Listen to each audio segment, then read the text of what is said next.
Hello, আসসালামু আলাইকুম। সবাই কেমন আছেন? আশা করি সবাই ভালো আছেন। আমি একটু আগে গেছিলাম ঘুরতে আর কি। এলআরটি দিয়া আমি কেল গেছিলাম ঘোরার জন্য।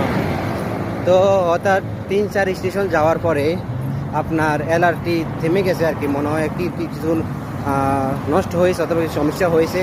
তো হওয়ার কারণে আমাদেরকে ভিতরে প্রায় 15-20 মিনিট বসে রাখছিল, বুঝছেন। একটা মানুষ একটা টু শব্দ করে, সবাই সবার নিজের মতন বসে আছে, নীরবভাবে সবাই বসে আছে। আর অ্যালাউন্স করতেছে কিছু ত্রুটির কারণে আপনারা যাইতে পারতেছে না সামনে। তো অবশেষে ট্রেনটা আপনার স্টেশনে যাওয়ার পর সবাই যখন অ্যালার্ট থেকে বের হয়েছে, তো সবাই সবার নিজের মতন নিজ দায়িত্বের মতন নিজ দায়িত্বে আপনার অন্য ট্রেন ধরার জন্য সিরিয়াল খাড়া হয়ে গেছে আর কি, নিজ দায়িত্বে। তো আমি এটাই বলতে চাই, তারা যেমন বুদ্ধি খাটে এইসব কাজ করতে পারে, আমাদের বাংলাদেশকে এগুলো পারে না।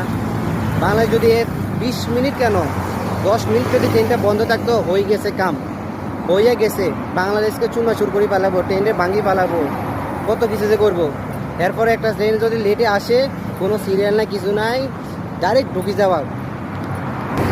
আর এখানে সিস্টেমটা এমন, আপনি আগে আসলে আপনাকে সিঁড়ি দাঁড়াতে হবে, আপনি পরে আসলে আপনাকে সিরিয়াল টু সিরিয়াল আপনাকে নেমে ঢোকাবে।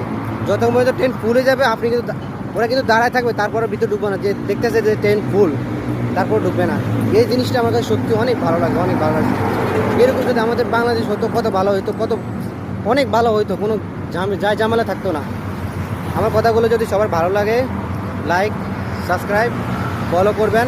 আর ভিডিওটা যদি ভালো লেগে থাকে তাহলে ভিডিওটা ফলো করে দিবেন। Thank you. খুদা হাফেজ।